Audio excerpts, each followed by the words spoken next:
আসসালামু আলাইকুম। আপনারা আমাকে যেখান থেকে দেখছেন না কেন সবাইকে অভিনন্দন জানাচ্ছি। আজ আমি অতি দুঃখে অতি কষ্টে সম্মানিত মাননীয় বিএনপির ভাইস চেয়ারম্যান জনাব তারেক রহমান সাহেবের উদ্দেশ্যে বলছি। যেদিন আপনি কারাগারে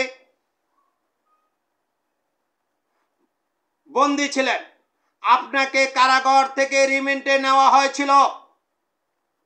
রিমান্ডের থেকে আনার পর আপনি অসুস্থ হয়ে পড়েছিলেন। মেইন গেট থেকে আসার সময় আপনি হাঁটতে পারছিলেন না।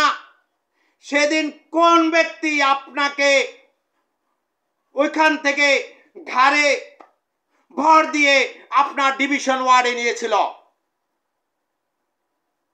সেদিন আপনার আশেপাশে কেউই ছিল না। সেদিন ছিলাম আমি। যেদিন আপনার পায়ের রগ কাটা হয়েছিল, বাথরুমে যাওয়ার সময় রগ কেটে গিয়েছিল, সেদিন আপনাকে হাসপাতালে নেওয়ার জন্য, কাঁধে করে নেওয়ার জন্য কেউই ছিল না। সেদিন ছিলাম আমি, ছিও রোবেল চৌধুরী ওরফে বাহাদুর চৌধুরী। যেদিন আপনার সমস্ত বিএনপির নেতাদিগকে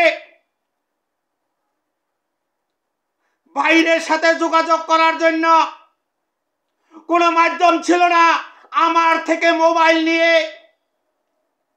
তারা তাদের পরিবার মা বোনদের সাথে কথা বলেছিল। সেদিন কোথায় ছিল আপনার এই সমস্ত কর্মীরা? যে সমস্ত কর্মীরা আজ সারা বাংলাদেশের টেকনাফ থেকে তেতুলিয়া অশৃঙ্খলা সৃষ্টি করতেছে। 16/7/2024 তারিখে যেদিন গণভবনের সামনে আপনার এবং আপনার মায়ের ছবি নিয়ে বুক পেতে দাঁড়িয়েছিলাম, সেদিন আপনার কোথায় ছিল এই ভোলা জেলার বিএনপির নেতা কর্মীরা? আপনার কাছে আমি জানতে চাই।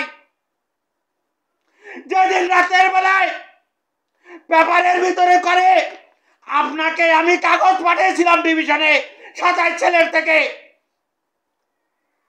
আপনার সমস্ত মামলার কাগজপত্র আমি দিয়েছিলাম। আপনাকে কোন মামলায় রিমান্ডে নেওয়া হবো আমি বলেছিলাম।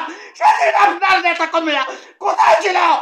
আজ আমার সাংবাদিকের মোবাইল ছিনিয়ে নিয়ে যায় চরবেশন উপজেলায়। আমি এটার বিচার চাই। এবং সাথে সাথে যে সমস্ত বিএনপির নেতাদিগকে আমি কারাগারে ভিক্ষা স্বরূপ সহযোগিতা করেছিলাম, তাদের কাছে বিচার চাই। তা না হলে মুখ আরো ছুড়াইতে বাধ্য হব। মরতে আমি শিখেছি, বহুবার গুলি খেয়েছি আপনাদের জন্য। দীর্ঘদিন জেল কাটিয়েছি, 18টা মামলাকে বন্দী জীবনে ছিলাম। আর আমার গণমাধ্যম কর্মীর মোবাইল ছিনিয়ে নেয়, ভেঙে ফেলে আপনার চরবেশন উপজেলার সাধারণ নেতা কর্মীরা।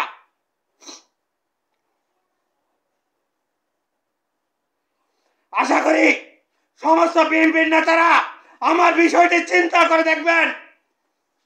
আরেকটু কথা না বললে পারলাম না। যেদিন বেনজির আহমেদের বিরুদ্ধে আমাদের অপরাধ বিচিত্রায় লিখেছিল, সেদিন আমার সম্পাদককে ডিজিএফআই এনে চাই পিস্তলটা গিয়ে মতিঝিল অফিসের থেকে নিয়ে যেতে চেয়েছিল। সেদিন আপনার নেতা কর্মীরা কোথায় ছিল?